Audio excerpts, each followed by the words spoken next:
विद्यार्थी मित्रांनो, काल आपण नाऊनला सुरुवात केली आणि नाऊनमध्ये पण त्याच्यामध्ये आपण प्रॉपर नाऊन आणि कॉमन नाऊन हे दोन नाऊन पाहिलेले आहेत.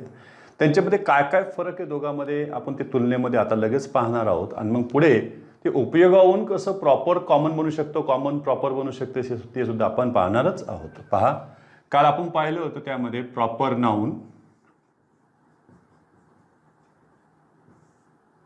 Common noun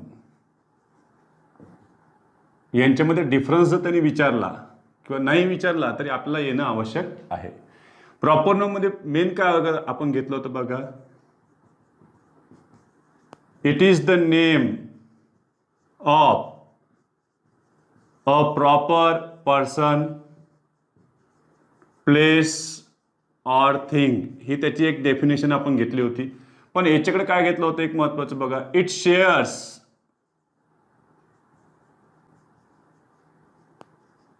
the common qualities of its kind or class. म्हणून त्याला जातीवाचक नाम देखील आपण म्हटले आहे. दुसरं एक महत्वाची जमेची बाजू याच्या दिसण्याची काय होती की it begins with capital letter. कशाने सुरू होतं हे नाम? कॅपिटल लेटरने. मात्र याचं काय झालेलं आहे आपण घेतलेलं बघा बरं, नंबर एकच याचं पण, it does not begin with capital letter.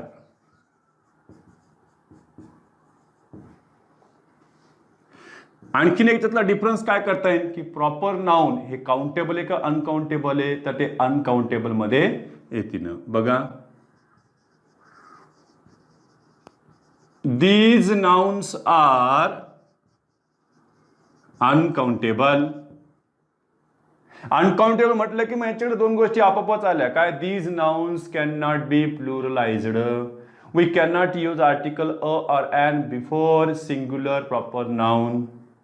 त्याच्या आधी आर्टिकल तुम्ही वापरू शकत नाही. आणि याच्याकडची तिसरी गोष्ट म्हणजेच काय बघा बरं, these nouns are countable. हे काउंटेबल झाले म्हणजेच काय, these nouns can be pluralized. आणखी गोष्ट काय, we can use article a or an before common singular noun. त्याच्या आधी तुम्ही आर्टिकल वापरू शकता. ठीक आहे. मग आता याच्यावरच आता आम्हाला प्रॉपर कॉमन बनू शकतं का ते देखील आपल्याला पाहायचंय. पहा बरं, याच्यामध्ये इथं लगेच घेऊन टाकतो.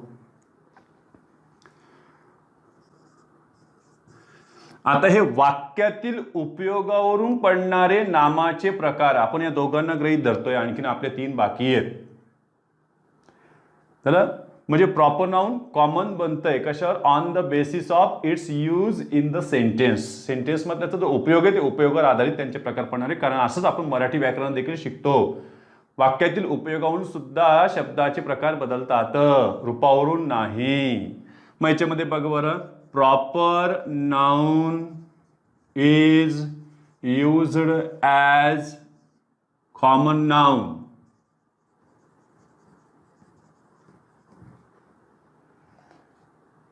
प्रॉपर कॉमन कसं होईल? मग याचा अर्थ प्रॉपरनं स्मॉल लेटरनं सुरुवात करून घ्यायची का? तर नाही, प्रॉपर त्याचं रूप बदलणार नाही. म्हणजे यामध्ये काय करणार आहे बघा बरं, प्रॉपर नाउन हे रूप न बदलता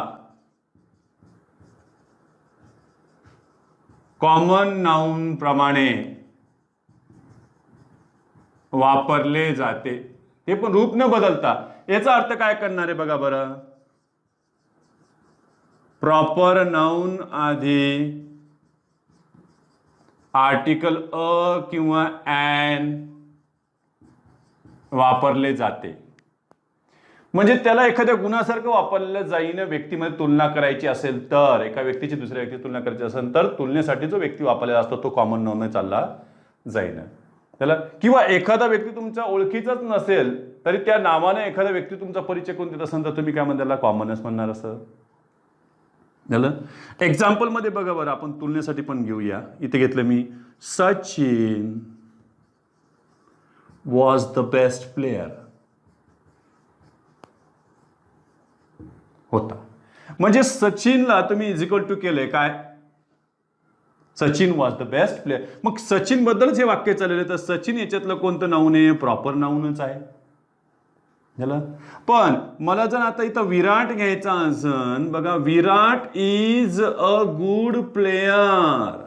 कसा प्लेयर आहे तो, गुड प्लेयर. म्हणजे हे वाक्य कोणाचं आहे, विराटचं आहे. पण मला पुढे जाऊन म्हणायचं असं, बट नॉट अ सचिन, पण सचिन सारखा नाहीये.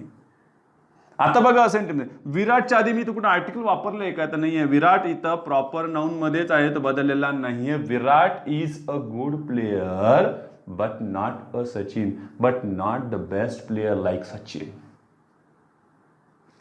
बघा सचिनच्या आधी मी इथं आर्टिकल अ वापरले. उद्या चालून इथली सुद्धा चूक येऊ शकते, किंवा इथली रिकामी जागा परीक्षेला विचारतील, ते मत सांगायचं आर्टिकल काय वापरणार, तर काही जण काय म्हणतील की आम्ही काहीच आर्टिकल वापरणार नाही. का, तर आम्ही शिकलेलो आहे प्रॉपर नाऊनच्या आधी, त्यातल्या त्यात व्यक्तिवाचक प्रॉपर नाऊनच्या आधी आर्टिकल किंवा एन वापरले जात नाही.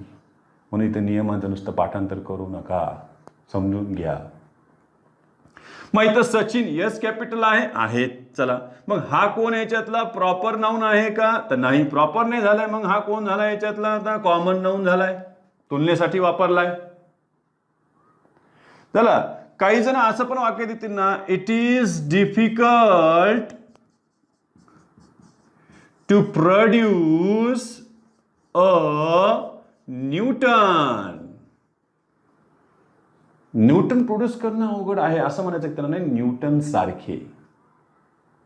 It is difficult to produce a scientist like Newton, असं त्यांना म्हणायचं. Scientist, a scientist like Newton. मग सायंटिस्ट या कॉमन नाऊनच्या ऐवजी न्यूटनच शब्द तिथं वापरलेला आहे. तो दिसायला दिसतो प्रॉपर, पण तो कार्यानं मात्र निघतो काय, कॉमन. कारण आर्टिकल अ पण तुम्ही इथं वापरलेला आहे. याला आणखीन एका तुलनेसाठी मी घेतलंय बघा बरं, मी इथं दिलंय Raju is a Bhima in strength. याच्यामध्ये राजू एक नाऊन आहे, भीमा एक नाऊन आहे, स्ट्रेंथ एक नाऊन आहे, 3 नाऊन आहे. पण तिन्ही नामाचे प्रकार सारखेच का वेगळे आहेत. त्यांनी विचारलं की how many proper nouns are there in the given sentence. याच्यामध्ये एकूण किती प्रॉपर नाउन्स आहेत. काही जण लगेच काउंट करतील, आर कॅपिटल आहे, व्ही कॅपिटल आहे, 2 आहे, चुकलेला आहे. हे झालं याच्यातलं. कारण तुम्ही वाक्य कोणाबद्दल बोलताय, राजू बद्दल बोलताय, भीमा बद्दल. मी असं म्हटलं का Bhima is a Raju in strength, नाही. जे कॅरेक्टर ज्यासाठी प्रसिद्ध होतं आपण त्याच फक्त गुणासाठी त्याचं नाव वापरलेलं आहे. चला, हे मेटाफरिकल सगळे वाक्य झालेले आहेत. हा म्हणजेच हा, दुसरा कोणी नाही. आपण म्हणत नाही का तुमचा मुलगा म्हणजेच कुंभकर्ण, झालं खरंच कुंभकर्ण आहे का तो, तर नाही, त्याचा एक गुण त्याच्या अंगात आहे म्हणून घेतलाय तो. चला, मग हे राजू झाले याच्यातले प्रॉपर नाऊन. पण हे झाले का प्रॉपर असते तर मग आर्टिकल लागला असतं त्याला, नाही. मग हे कोण झाले याच्यातले कॉमन नाऊन. आणि हे पुढे जाऊन ॲब्स्ट्रॅक्ट नाऊन होईल, ते आपण नंतर अभ्यासूच. झालं. जर तुम्हाला भेटायला एखादा राजू नावाचा मुलगा आला किंवा एखादा श्रीमान पाटील तुम्हाला भेटायला आले आणि घरच्यांचे ते ओळखीचे नसले, तर घरचे काय म्हणतील, a mister Patil wants to meet you and he is waiting in the room. Mister Patil असं म्हटलं मी. झालं. मग ते आर्टिकल त्याला लावतील. तर एवढे स्क्रीनशॉट काढून घ्या. पुढे आपण लगेच घेऊया. हे स्क्रीनशॉट काढून फक्त स्क्रीनशॉटच जमा करू नका, यांचं लिखाण सुद्धा करा तुमच्या रजिस्टरमध्ये, वहीमध्ये. नाही तर कमीत कमी स्क्रीनशॉट एकत्र करून त्यांची प्रिंट तरी काढून घ्या. एखाद्या पुढं तुमच्याकडं जर लॉकडाऊन नसेल तर प्रिंटरवर, किंवा घरीच प्रिंटर असेल तर मग काही प्रॉब्लेमच नाही आहे, त्याची प्रिंट काढून घ्या. एका ठिकाणी त्यांना सगळं जमा करा, आपोआप सगळे नोट्स तयार होऊन जातात. झालं. आत्ताच आपण पाहिलंय की प्रॉपर कॉमन बनवू शकते. Proper noun is used as common noun.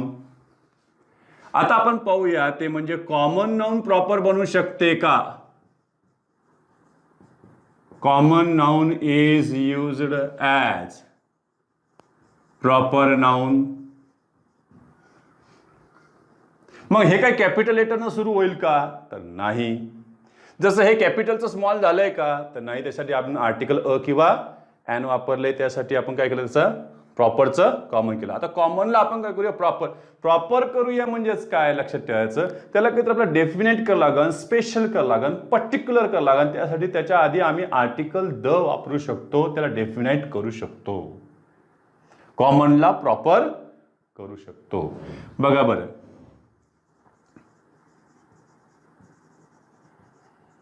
Common नाऊनचा उल्लेख पुन्हा त्यापुढील वाक्यात होत असेल तर कॉमन नाउन आधी द हे आर्टिकल वापरून ते प्रॉपर नाउन बनवावे. हे बनेल. किंवा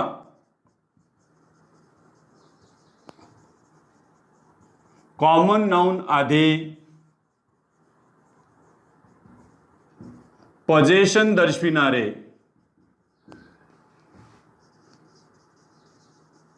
पॉझेसिव्ह ऍडजेक्टिव्ह, पुन्हा म्हणते पॉझेसिव्ह ऍडजेक्टिव्ह कोण आहे ते पण सांगून द्या ना. आहे ना आपल्याकडे, बघ बरं, माय, आवर, यार, हिच, त्याच्यानंतर हर, इट्स, लास्ट पण दियर. पॉझेशन दर्शवून पॉझेसिव्ह ऍडजेक्टिव्ह वापरले जात असेल तर कॉमन नाउन हे प्रॉपर नाउन बनते. त्याला विशेष करून टाकलंय तुम्ही. बघा बरं, समजा मी इथे एक्झाम्पल लिहिले, I met a man yesterday. असं जर म्हटलं तर मी कोणता तरी एक व्यक्ती होता त्याला भेटलो, पण तोच व्यक्ती मला परत भेटला असेल तर, किंवा त्याच व्यक्तीबद्दल मला पुढे वाक्य बोलायचं असेल तर बघा बरं, मी ह्याच अ मॅन, हे तर झालं कॉमन, पण मी त्याला घेत असताना मला पुढे काय काय लागेल, the man was a scientist. Which man, the man whom I met yesterday was a scientist. असं मला म्हणायचं आहे. मग इथं मी आर्टिकल त्याला द वापरलं. बघा, द म्हणजे आर्टिकल अ एन असणाऱ्या नामाच्या आधी पुढे चालून जर त्याचं रिपिटेशन झालं तर त्याच्या आधी आपण द आर्टिकल वापरतो. म्हणजे याचा अर्थ त्याला आपण डेफिनेट करतो, त्याला आपण प्रॉपर करतो. जो आधीचा कोण होता, कॉमन होता. म्हणजे इथल्यामुळं हा कोण झालेला आहे, प्रॉपर झालेला आहे. इतकंच नाही तर आपल्या भागामध्ये एक बरेचसे व्यक्ती आपल्या डोळ्यासमोर दिसतात, पण आपण त्यांना भाव सुद्धा देत नाही, त्यांना ओळख सुद्धा दाखवत नसतो. आपल्यासाठी ते कॉमन असतात. पण तुम्ही एखादा टूर समजा दाक्षिणात्य राज्यामध्ये काढला, दक्षिण राज्यामध्ये काढला, आणि तिकडं समजा तिरुपतीकडे वगैरे तुम्ही गेलात, आणि तिकडं तुम्हाला तोच मराठी माणूस आपल्याकडे ज्याच्याकडे आपण पाहताही नव्हतो, दुर्लक्ष करतो, तो तिथं मराठी माणूस भेटला की बघा बरं, आपला महाराष्ट्रीयन भेटला दक्षिणमध्ये, तर आपल्याला लगेच तो ओळखीचा वाटायला लागतो. आपण लगेच त्याच्या जवळ जातो. कारण नुसतं मराठी आवाज जरी आपल्याला ऐकू आला कोणाचा बोलण्याचा, तरी आपण त्याच्या जवळ जाऊन भेटू. मग तो भले कुठलाही असो महाराष्ट्रातल्या कानाकोपऱ्यातला, पण तो जर आपल्याच आसपासचा असेल, ज्याला आपण कधी पाहता न तो कॉमन होता, तो आपल्यासाठी काय झाला, आता प्रॉपर झाला. लगेच त्याच्याशी ओळख करून घेतो आपण. कॉमन कसा लगेच प्रॉपर झाला, डेफिनेट आपल्यासाठी. तुम्ही आमच्याच कॉलनीमध्ये आहात ना, तुम्ही त्या मंदिराजवळ बसता बघा, हां असं झाले ओळख, याचा अर्थ झाला प्रॉपर, कॉमन प्रॉपर. बघा आणखीन काय करता येईल याच्यामध्ये. समजा मी एखादं उदाहरण दिलं बघा बरं, please bring me the hat which I bought yesterday. कोणती हॅट आण, जी मी काल विकत घेतलेली. म्हणजे याचा अर्थ तुम्ही याच्या मागे क्लॉज लावलाय, त्याला तुम्ही डेफिनेट करून टाकलं, म्हणून त्याला आर्टिकल द सुद्धा घ्यावं लागलेलं आहे. आणि मग आता हे जे नाऊन आहे ते कॉमन राहिलेलं नाहीये, ते प्रॉपर झालेलं आहे. ती प्रॉपर हॅट, तीच विशेष हॅट आहे, तीच विशेष हॅट आहे जी मी काल विकत आणली, नाही तर आणशीन कोणती उचलून. आपण एखाद्या म्हणतो की पुस्तकांत, कोणत्या पुस्तकानं, एनी बुक, तिथं पडलेले अनेक असतील. पण तुम्ही म्हटलं की नाही, the book on the table, मग याचा अर्थ टेबल किती पुस्तकं आहेत? ती म्हणते अरे आणखीन भरपूर आहेत. नाही नाही, एकच असून तेव्हाच म्हटलं असं तो the book on the table. तेच आण डेफिनाईट, दुसरं काय आणू नको. झालं. मग इथं हे झालं काय प्रॉपर. तुम्ही पॉझिटिव्ह ऍडजेक्टिव्ह सुद्धा वापरू शकताय. बघा बरं, मी इथं दिलंय my son is a Yudhishthira in wisdom. बुद्धिमत्तेमध्ये कोणासारखा येतो? युधिष्ठिरासारखा. नाही नाही, युधिष्ठिरच आहे. परत मेटाफोरिकल लँग्वेज आले. जसं आता आपण घेतलं Raju is a Bhim in strength. इथे केलं my son, not any other son, my son. लगेच लावलं त्याला, नाव न घेता बोललंय. म्हणजे यानं त्याला मर्यादित केलंय, डेफिनेट केलंय. म्हणून हे आता काय झालं इथं प्रॉपर नाऊन झालेलं आहे. कोणामुळं? या पॉझिटिव्ह ऍडजेक्टिव्हमुळे. आणि मग हे कोण झाले याच्यातले? आणि हे तुलनेसाठी वापरलेले आहे म्हणून कोण झाले? कॉमन नाऊन झाले. आणि हे कोण झाले याच्यामध्ये? अब्स्ट्रॅक्ट नाऊन. वाईज पासून तयार झालं विजडम. त्याला आपण नंतर पाहणारच आहोत.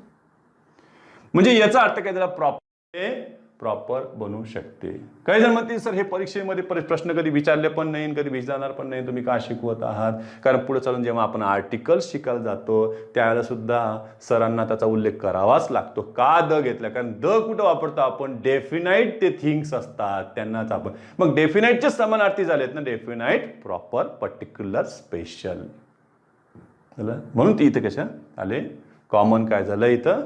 प्रॉपर झालं. तर एवढे स्क्रीनशॉट काढून घ्या. पुढे आपण अब्स्ट्रॅक्ट नाऊनकडे वाटचाल करू. तिसरा जो पाहायचा आहे आपल्याला ते म्हणजे अब्स्ट्रॅक्ट नाऊन.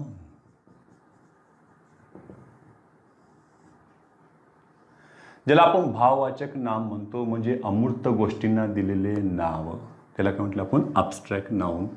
डेफिनेशन जर पाहिली तर it is the name of a quality, action or state. त्याला काही जण स्टेज, त्याला काही जण कंडिशन, अवस्था. म्हणजे तुम्ही विभाजन करायला बसले तर असं करू शकता. रे क्वालिटी दाखवणारे आपण नाऊन बाजूला काढू शकतो का? याच्यातून वेगळं काढण्याची परीक्षेमध्ये ते काही विचारत नाहीये. हे क्वालिटीवाला आहे का, ऍक्शनवाला आहे का, स्टेजवाला आहे. त्याला आता तुम्ही क्वालिटी म्हणजे तो काय दाखवणार? तुम्हाला गुण दर्शवण्याचं काम करणारे असे गुणवाचक काही नामे आहेत का ते पाहूया आपण. त्याच्यामध्ये बघा बरं, हा शब्द घ्या तुम्ही ब्युटी. हा काय झालाय? गुण दर्शविणाराच झालाय, ब्युटी. त्याच्यानंतर आत्ताच आपण घेतलंय विजडम. वाईजला डम लागलं, विजडम. तुम्ही ब्रेव घेतला, ब्रेवला तुम्ही आरवाय लावलं तर काय झालं इथं? ब्रेवरी. त्याला प्रत्यय लावून तुम्ही इथं आणू शकता. जसं रिअल असेल तर लगेच तुम्ही रियालिटी घेतलंय, त्याच्यामध्ये घेतलंय. गुड असेल तर लगेच तुम्ही घेऊन टाकताना गुडनेस. ऍक्शन मध्ये आले. ऍक्शन म्हटलं की तुम्हाला माहिती आहे, एक तर वर्ब असेल आणि मग ह्याच्यामध्ये कृती दर्शवणार ते नाम असेल. मग तुम्ही लगेच इथं अराईव्ह, आणि अराईव्हचं ई काढलं आणि त्याला शेवटी लावलं एल, अरायवल. लाप असन, लाप हे तर वर्ब आहे, त्याला TER लावलंय, लाफ्टर. त्याच्यानंतर तुम्ही घेतला ट्रायला ए लावलं, ट्रायल. सिलेक्ट घेतला, सिलेक्टला लावलं तुम्ही लगेच सिलेक्शन. प्रेझेंट असेल तर लगेच त्याला प्रेझेंटेशन. ऍक्शन मध्ये आलेत, ऍक्शन मधून लगेच पुढे निघाले ते म्हणजे स्टेट किंवा स्टेजकडं, म्हणजे तुम्ही अवस्थेकडे वाटचाल केली. सजीव निर्जीव यांना अवस्था दिलेल्या आहेत, त्याच्यामध्ये येतीलच. चला आपण इथून जी अवस्था घ्यायला लागलो, कुठून? बर्थ. मागे याचं मी उदाहरण दिलेलं आहे बर्थचं, BERTH ने, BIRTH. इथून जे सुरू झाले, मग लगेच चाइल्ड आलं की लगेच चाइल्ड पासून आपण घेतली चाइल्डहुड. त्याला बॉय असेल तर लगे बॉयहुड, कुमारावस्था. ते लगेच पुढे आलेले त्याच्यामध्ये मॅनमध्ये लगे मॅनहुड, वुमनहुड. ॲडल्टहुड, प्रौढत्व आलं. त्याला युथ घेतला की लगेच तुम्ही तारुण्याकडे गेलेत, ॲडल्टहुड. ओल्ड एज आले, वार्धक्याकडे. आणि शेवटची अवस्था आहे जिथून वापस येत नाही कोणी, सरणावस्था, मरणावस्था. हे अब्स्ट्रॅक्ट नाउन्स आहेत. मग यांचा वापर करायचा. मग अब्स्ट्रॅक्ट नाउन्स हे काउंटेबल आहे का अनकाउंटेबल आहे हे सुद्धा आम्हाला आले पाहिजे. बघा बरं, अब्स्ट्रॅक्ट नाउन हे कसे आहेत, हे अनकाउंटेबल आहेत.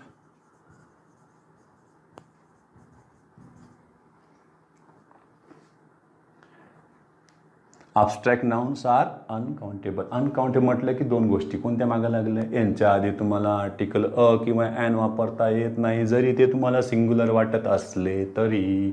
यांचं तुम्हाला यस यस लावून अनेक वचन करता येणार नाही. अनकाउंटेबलची खासियत तीच आहे. चला मग आता एक्झाम्पल. परत यांना कॅपिटल लेटरनं सुरू करता येईल का, तर नाही, यांना कॅपिटल लेटरनं सुरू करता येणार नाही. पण ती वाक्याच्या सुरुवातीला आले तर ते कॅपिटल लेटरनं सुरू करू शकता. वाक्याच्या सुरुवातीचा नियम लागलाय म्हणून.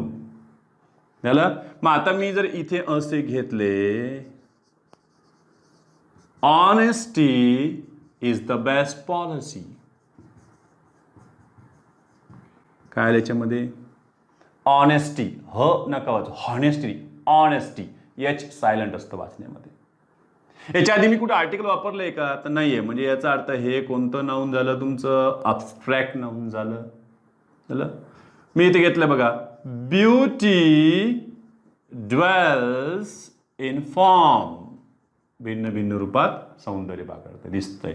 ब्युटी हे काय झालं याच्यामध्ये, अब्स्ट्रॅक्ट नाऊन. मग हा विचार आपल्याला पुढे करायचा आहे की अब्स्ट्रॅक्ट नाऊन हे कॉमन बनेल का, अब्स्ट्रॅक्ट नाऊन हे प्रॉपर बनेल का वाक्यातील उपयोगावरून, तर बनेल. म्हणजे हे तर झालं सरळ सरळ त्याचं आपण काय घेतलेलं आहे, फक्त त्याच्या रूपावरून त्याच्या याच्यावरून ठरवलं. आता कार्यावरून त्याचं काय करूया, आपण त्याची जात ठरवण्याचा प्रयत्न करू. चला यामध्ये तिसरं जे आलं, जसं आपण आधी पाहिलं बघा, प्रॉपर नाऊन कॉमन नाऊन झालं. Proper noun is used as common noun, common noun is used as proper noun. आता abstract noun is used as common noun होऊ शकतं का, पाहूया आपण पद.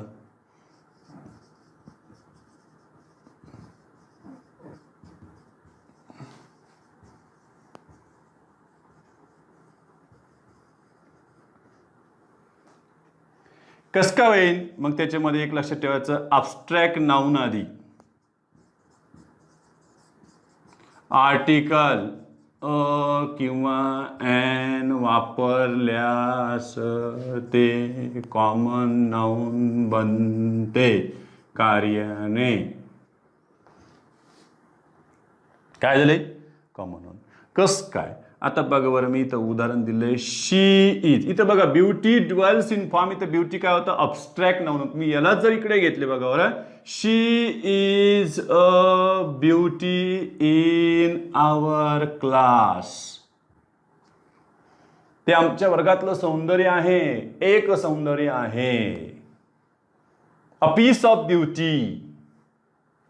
म्हणजे याला काय म्हणायचं, शी इज अ ब्युटी, याचा अर्थ म्हणायचं शी इज अ ब्युटिफुल गर्ल. म्हणजे ब्युटिफुल हे ऍडजेक्टिव्ह आणि इथं गर्ल कॉमन नाऊन, या दोघांसाठी एक कॉमन गोष्ट वापरली गेली ती म्हणजे कोणतं, ब्युटी. आणि मग ब्युटीच्या आधी इथं आर्टिकल अ वापरलं. काय म्हणते सर हे चुकलंय, उद्या जर इथं रिकामी जागा आली असती तर काय घेतलं असतं, तर काय म्हणते नो आर्टिकल. का, तर ब्युटी हे कोणतं नाऊन आहे, अब्स्ट्रॅक्ट नाऊन आहे, त्याला आर्टिकल घ्यायचं नसतं, ते चुकलं. मग काय, she is a beauty means she is a beautiful girl in our class. मग याच्यामध्ये हे तुमचं कोणतं नाऊन होऊन बसलं, इथं कॉमन नाऊन झालेलं आहे. मग हा एक विचार करा की अब्स्ट्रॅक्ट नाऊन प्रॉपर होईल का, तर आपण करूया ते थोड्या वेळानं पाहूया. एवढं स्क्रीनशॉट काढूया.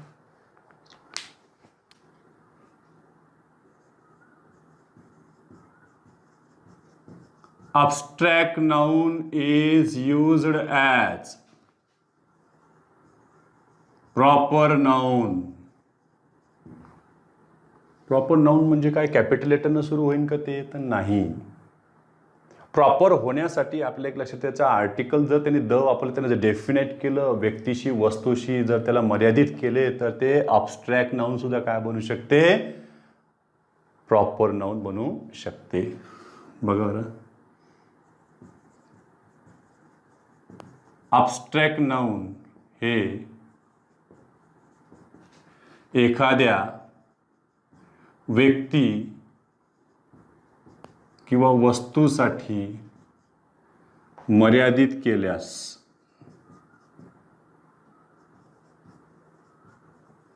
त्याआधी आर्टिकल द वापरले जाते व हे नाउन म्हणजे ॲब्स्ट्रॅक्ट नाउन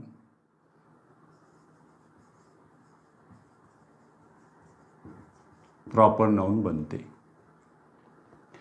किंवा ॲब्स्ट्रॅक्ट नाउनला एखाद्या व्यक्तीसारखं किंवा एखाद्या कॅरेक्टरसारखं ॲब्स्ट्रॅक्ट आयडियाजला जर वाक्यामध्ये कवीने किंवा लेखकाने उद्देशून बोलले असेल तरी ते काय बनू शकते, त्यातला प्रॉपर नाउन बनू शकते. जसं बघा, तुम्ही संतोषी मा नावाचं एक नाटक टीव्हीवर झालं होतं, ते पाहिलं असेल.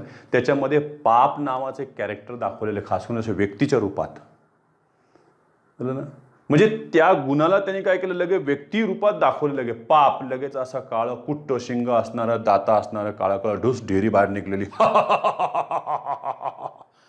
असं लगेच चित्र आपल्या डोळ्यासमोर उभं करतात. की ते पापाचं प्रतीक, पाप असं पाप दिसायला एकदम ऋतिक रोशन सारखं सुंदर नसणार, हँडसम नसणार, लक्षात ठेवायचं.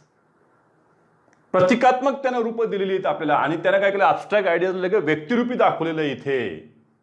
मृत्यूला सुद्धा लगे आपल्याकडे यम यम है, हम हम है यम, लगेच असं रेड्यावर दाखवतात आपल्याला. म्हणजे इथं तुम्हाला कवी काय करू शकतो, त्यांना व्यक्ती रूपामध्ये दाखवू शकतो. बघा, ॲब्स्ट्रॅक्ट आयडियाज आर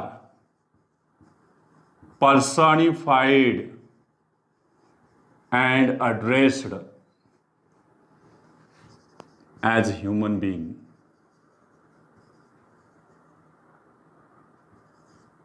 किंवा ह्युमन बिईंग्स म्हणून आपण प्लुरल घेतलं, प्लुरल ॲज ह्युमन, व्यक्तीसारखं दाखवलंय त्यांना. आणि खास करून ते पोएटिक डिक्शनमध्ये वापरतात, म्हणजे कवीच्या भाषेमध्ये किंवा लेखकाच्या भाषेमध्ये वापरलेलं असतं. पाहूया आपण यांची उदाहरणं पाहायला लक्षात येईल. आपण एक सुरुवातीला एक उदाहरण घेतलं होतं बघा, ब्युटी ड्वेल्स इन फॉर्म, असं एक वाक्य घेतलं होतं. तर इथं ब्युटी हे ॲब्स्ट्रॅक्ट नाउन आहे, हे काही वादच नव्हता, काही याच्या आधी आर्टिकल वगैरे काही वापरलेलं नाही. नंतर आपण एक वाक्य घेतले बघा, she is a beauty in our class, एक सौंदर्य आमच्या वर्गातलं. त्यावेळेला तुम्ही याला कॉमन मध्ये काय केलंय, कन्वर्ट केलंय कार्यानं. आता मला जर हे मर्यादित करत असेल कोणाला, तर बघा बरं, मी इथं द आर्टिकल लावलंय, the beauty of the Taj Mahal, त्याचं दिलं me the Taj Mahal is beyond imagination, कल्पनेच्या बाह्य आहे ती. कशाचं सौंदर्य मी कशाला मर्यादित केलं, the beauty, that proper beauty म्हटलेलं आपण, the proper beauty of the Taj Mahal. काही जण काय करतात, बीबीच्या मकबऱ्याच्या बाजूला उभं राहून किंवा त्याच्या समोर उभं राहून फोटो काढतात आणि पुन्हा म्हणतात मी ताजमहाल जवळ फोटो काढला होता. तर असं कोणाला मूर्ख बनवू नका, कारण ज्यांनी खरा ताजमहाल पाहिला असेल त्यांना माहिती आहे ताजमहाल आहे आणि बीबी का मकबरा. ही जरी त्याची रेप्लिका असती, प्रतिमा असली, प्रतिकृती असली, तरीही ताजमहाल आहे. जो बात तुझ में है वो तेरी तस्वीर में नहीं, तेरी तस्वीर में नहीं. मग तेच विशेष सौंदर्य कशाचं, दॅट प्रॉपर ब्युटी. मग आता सांगा, हे ब्युटी आला आणि याच्या आधी आर्टिकलची जागा रिकामी आली असती परीक्षेला, तर तिथं आर्टिकल द तुम्हाला घाला, the proper, the beauty means the proper beauty झालं. म्हणजे हे झालं, याच्यामध्ये गोंध नाऊन झाले, प्रॉपर नाऊन झाले. तसं ऑनेस्टी बद्दल पण विषय, the honesty of my friend is admired by all. बघा, the honesty of my friend is admired by all. बघा, ऑनेस्टीच्या आधी मी काय घेतलं, आर्टिकल द, त्याला दी वाचले आपण, दी ऑनेस्टी, पुढे सर्वनाम, इथं काय आलेलं, वॉवेल आलेलं आहे, त्याच्यामुळे दी ऑनेस्टी. मग ऑनेस्टी काय झालेलं आहे, याच्यामध्ये प्रॉपर नाऊन झालेलं आहे, प्रॉपर ऑनेस्टी झालेलं आहे ते, the honesty of my friend is admired by all. तुम्ही जर त्याला उद्देशून बोलत असताना, आता कवीनं उद्देशून बोललं असं, कवी असं उद्देशून बोलतो बघा, ओ डेथ. हे जुनं लँग्वेज आहे सगळं मिल्टनची बघा. O death thou shouldn't be proud of thyself. कोणाला उद्देशून बोललंय? कॅरेक्टर कोण आहे? अरे दाऊ. दाऊ हे ओल्ड इंग्लिश फॉर्म आहे, लक्षात ठेवा. प्रोनाऊन येते, जसं मराठीत नाही का तू नाही म्हणत त्वा, मी नाही म्या. Thou. Thou means you. You shouldn't be proud of thy सेल्फचा अर्थ इथं युअर सेल्फ. कोणाला उद्देशून बोललंय ते? तर डेथला. मग डेथ काय झालं याच्यामध्ये? आता ॲब्स्ट्रॅक्ट आयडिया जरी असली तरी इथं त्याला प्रॉपर म्हणून कन्सिडर केलेलं, जरी ते कॅपिटल लेटर लिहिलेलं असलं तरी. काय म्हणते ना, ओ नेचर किंवा ओ सॉलिट्यूड वेअर आर दाय चार्म्स. पुन्हा म्हणते दाय काय म्हटले सर ना, दाय THY तर लिहूनच दाखवतो, म्हणजे कटकटच नाही राहणार. हे ओल्ड फॉर्म्स आहेत, लक्षात ठेवायचं. हे ओल्ड आणि हे न्यू फॉर्म्स आहेत, लक्षात ठेवायचं. त्याच्यामध्ये सगळ्यात पहिले मी लिहिलं दाऊ. दाऊला आपण यू म्हणतो, यू हे सब्जेक्टचं काम करते. यस फॉर सब्जेक्ट, तू या अर्थानं. मी दाऊचं इथं केलं बघ बरं, दाय. दायला असलं इथं योर. हे पॉझिटिव्ह ऍडजेक्टिव्हचं काम करतंय, लक्षात ठेवायचंय. कोण झालं याच्यातलं? Positive adjective. दाय प्रोनाउन्सिएशन बघा, दाऊ दाय, थाऊ नाही, थाऊ थाय नाही, दाऊ दाय. याला सुद्धा पुढे दी वाचलेले, दी. दी ही यू, हे इथं ऑब्जेक्टचं काम करेल. परीक्षेमध्ये विचारलेलं आहे दी काय आहे हे सांगा, प्रोनाउन्स कोणते आहेत हे सुद्धा आपल्याला कन्सिडर करावे लागतात. झालं. दाऊ दाय दी. पुढे घेतलं मी इथं दाईन. दाईनचा अर्थ झाला युअर्स, हे झालं याच्यातलं पॉझेसिव्ह प्रोनाउन. आणि लास्ट वन मी इथं घेतलं दाय सेल्फ, त्याला तुम्ही युअर सेल्फ वाचलंय, रिफ्लेक्शन मध्ये आले. झालं. डेथ काय झालं याच्यामध्ये प्रॉपर. हे शब्द सुद्धा आपल्याला माहित असणं आवश्यक आहे, त्यासाठी मी इकडे लिहून दिलेले आहे. तर एवढा स्क्रीनशॉट काढून घ्या. पुढे आपण आता कलेक्टिव्ह नाऊनकडे वाटचाल करू. चौथा जो प्रकार आहे तो म्हणजे कलेक्टिव्ह नाऊन.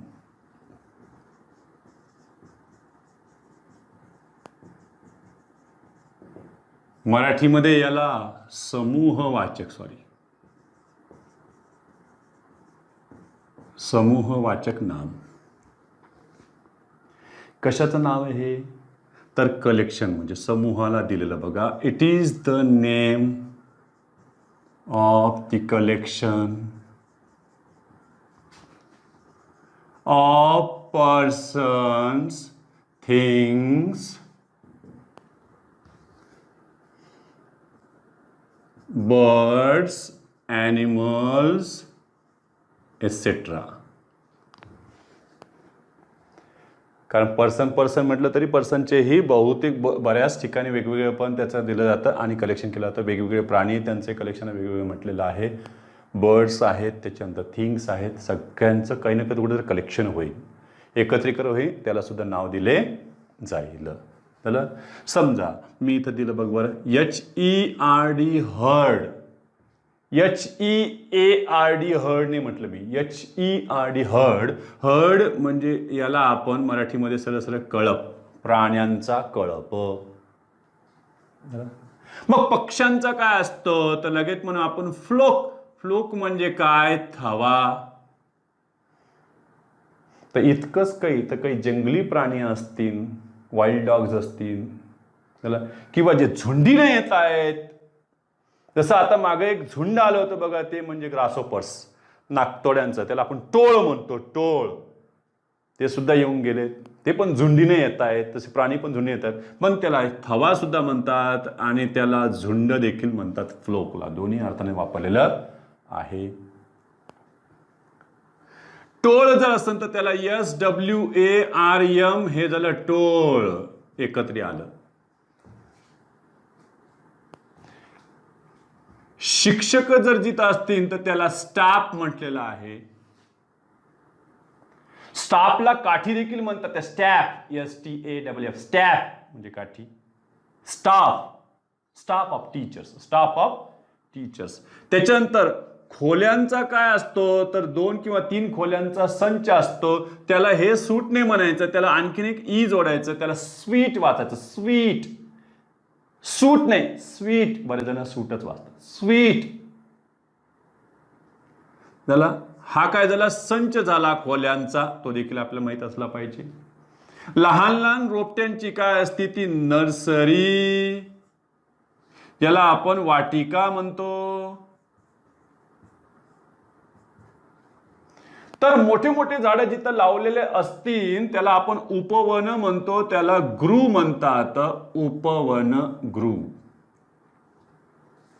माकडांची काय असती तर माकडांची गँग असते. गँगस्टर असतो, त्यांचा माळ्या बसलेल्या झाडाच्या खाली तो एकटाच बसलेला असतो, बाकी सगळे वर असतात, तोच एकटा त्यांचा राखणदार असतो. चला ना. गँग, गँग ऑफ मंकीज म्हणजे ही काय झाली टोळी. जे वाद्य वाजवणारे असतात त्यांचा वृंद असतो, मग त्याला आपण बँड म्हटलेलं लक्षात ठेवायचं. बँड हा झाला वृंद कोणाचा वाजवणाऱ्यांचा, म्हणून आपण अ बँड ऑफ म्युझिशियन्स म्हणू. मग आता गायकांची मंडळी असते त्याला काय म्हणायचंय तर त्याला CHOIR. वाचलं मनातल्या मनात, त्याला काय वाचलंय काय म्हणते चॉइयर. चॉइयर नाही ते कॉइयर त्याला. मग कॉइयर काय झालं याच्यातलं सर ही गायकांची काय झाली मंडळी झाली. काही डिरेक्टर्स असतील तर त्यांचं बोर्ड असतं बघा, त्यांचं मंडळ असतं. मंडळ कोणाचं बोर्ड ऑफ डिरेक्टर्स. असे किती काही तुम्ही घेऊ शकता याच्यामध्ये कलेक्टिव्ह नाउन्स. फुलं जर असतील, फुलं एकत्र आणले, एकत्र येऊन बांधले तर त्याला आपण बंच म्हणतो. ते जर आपण असे त्या फुलदाणीमध्ये असे विरळ केले तर त्याला आपण स्प्रे म्हणतो. Spray of blossoms. त्याला जर आपण एकत्र बांधलं आणि त्याला एका रबराच्या मध्ये कोंबलेत वेगवेगळे याचे, त्याला काय म्हणतो आपण बुके. बुकेची स्पेलिंग पण आली पाहिजे. बुके लगे बुके आलाय सोपं असतं. बुके हे काय बुके ते बुके नसतं. काय होईल ते BOUQUET. नाही ते बकेट वाचतील काही जण, बकेट नाही बुके. शेवटचं ट हे सायलंट असतं. बकेट नाही, बुकेट नाही, बुके, बुके. हे शब्द समजून घ्यावेत. झालं बुके. मग हे पण त्याच्यामध्ये कशामध्ये कलेक्टिव्ह नाउन मध्ये. या व्यतिरिक्त आणखी काही कलेक्टिव्ह नाउन्स आहेत का काही वेगळे. त्यामध्ये बघा बरं, काही समूहवाचक नामे यांना आपण डिटेलमध्ये नंतर अभ्यासणार, यांचे उदाहरणं वगैरे सध्या मी फक्त लिहून देतो एक थोडीशी यादी. काही समूहवाचक नामे रूपाने एकवचनी वाटतात. का एकवचनी का केवळ यस इयस प्रत्यय नसल्याने. कशी वाटतात काही समूहवाचक नामे रूपाने एक वचनी वाटतात. वाटून काय करता परंतु ही नामे वाक्यातील उपयोगाने कशी असतात अनेक वचनी असतात. ही नामे कोणती आहेत मग उपयोगाने कशी आहेत अनेक वचनी. उपयोगाने अनेक वचनी झाल्यावर त्यांना तुम्हाला आर्टिकल अ किंवा एन त्यांच्या आधी वापरता येणार नाही. त्यांना पुन्हा अनेक वचनाचं यस किंवा यस प्रत्यय जोडता येणार नाही. कारण ते म्हणतात आम्ही रूपाने जरी एक वचनी असलो तरी कार्याने मात्र कसे आहेत आम्ही अनेक वचनी आहोत. त्या यादीमध्ये बसलं बघा एक कॅटल. त्याच्यानंतर पलीस. पलीसचं लगे तुम्ही प्लुरल करू नका आणि प्लुरल करत लगे यस लावून करू नका. पलिसेस असं करता येणार नाही. पलीस ही ऑलरेडीच प्लुरल आहे. कॅटल, पलीस, जेंट्री सभ्य लोक. झालं. त्याच्यानंतर लिहून ठेवतो वाटलं तर ज्याचं नसन माहीत तर सभ्य लोक. क्लर्जी हे झाले धर्मगुरू. पिझंट्री शब्द, पिझंट्रीचा अर्थ आहे शेतमजूर. फार्म वेगळं, पिझंट्री वेगळे. झाला. टेनंट म्हणजे किरायदार आणि टेनंट्री म्हणजे सुद्धा किरायदार पूर्ण वर्ग आलेला आहे त्याच्यामध्ये. नोबल्स पासून सरंजामापासून तयार झाला आहे. नोबिलिटी हे झालं सरंजाम वर्ग पूर्ण त्यांचा आलेला आहे. त्याच्यानंतर वोमिन VERMIN. वर्मिन म्हणजेच काय की हे त्रासदायक जीव जंतू यांच्यामध्ये आले. वर्मिन. त्याच्यानंतर पुढे आलेलं आहे बघा फोक, सामान्य जनता त्याच्यातच टाकलेली फोक मध्ये. त्याच्यानंतर कॅनॉन, हे तोफ गोळे झालेले आहेत कॅनॉन. आपल्याकडे 2 कॅनॉन आहेत रे बाबा, एक कॅनॉन हे आहे, एक कॅनॉन असं आहे. बघणे त्यांना त्याचे अर्थही शोधून घेणे. त्याला इन्सायनिया म्हणजे स्मृतिचिन्ह. एक्सक्रीटा म्हणजे प्राण्यांचे मलमूत्र, ते देखील याच्यातच घेतलेले आहेत. इतकंच नाही तर तुम्ही शेवटचा एक पीपल शब्द देखील याच्यात घेऊ शकता, तो पण याच्यातच येईल. पॉल्ट्री पण याच्यातच येईल. पॉल्ट्री फार्म शब्द ऐकलाच ना, पॉल्ट्री, POULTRY, पॉल्ट्री. पण पीपलचं एक वैशिष्ट्य असं आहे की पीपलला तुम्ही पीपल्स करू शकता, बाकीच्यांना करू शकत नाही. जेव्हा पीपल्स तुम्ही म्हणता त्यावेळेला असतात ते भिन्न भिन्न राष्ट्राचे लोक. याही व्यतिरिक्त आणखीन कोण आहे त्यांचा अभ्यास आपल्याला करायचा आहे, ते म्हणजे दोन्हीही वचनात उपयोगाने ते आढळू शकतात. बघा, दोन्हीही वचनात उपयोगात येणारी समूहवाचक नामे. त्यामध्ये आलेलं बघा बरं, कमिटी, स्पेलिंग बघा, MMTEE शेवटी आलं कमिटी. ज्युरी, तुम्ही रुस्तुम चित्रपट पाहिला असेल तर त्याच्यामध्ये बघा ज्युरी असतात, एक 7-8 जण, म्हणजे जज त्यांच्यावर सुद्धा काय करतो, त्यांच्या भरोशावर निकाल ठेवत असतो, ज्युरी. आता हे ज्युरी तुम्हाला गायनाच्या कॉन्सर्टमध्ये दिसतील बघा, भरपूर जण बसलेली असतात, भरपूर मंडळी बसलेली असते, 50-60 जण, 100-100 रुपये जण आलेले असतात. ज्युरी त्याच्यामध्ये आले, ज्युरी. त्याच्यानंतर फॅमिली, एका व्यक्तीने तर फॅमिली होत नसती, ते कलेक्शन झालं त्यांचं, ती झाली फॅमिली. त्याच्यानंतर गव्हर्नमेंट. गव्हर्नमेंट म्हणजे एक व्यक्ती नसतो, म्हणून चांगलं केलं म्हणून एकाच व्यक्तीला म्हणू नये आणि वाईट केलं म्हणून एकाच व्यक्ती जबाबदार धरू नये, सर्वांना जबाबदार धरायचं असतं. सर्व चांगल्यासाठी पण सर्वांना आणि वाईटासाठी पण सर्वांना धरायचं असतं. चला, गव्हर्नमेंट आलं. त्याच्यानंतर आलं मॉब, त्याला क्राऊड यांच्यातच घेत आहे, ऑडियन्स. हे शब्द जर तुम्ही यांचा व्यक्ती याच्यातील सदस्यांचा एकच संच मांडला तर ते सिंग्युलर बनतात. जर याच्यातले प्रत्येक व्यक्ती वेगवेगळा गृहीत धरला तर मात्र ते अनेक वचनी बनतात. ही यांचे रूप वगैरे काही बदलत नाही, वापरणारा कसा वापरतो त्याच्यावर ते ठरत असतं. ते आपण उद्याच्या तासाला देखील पाहणार.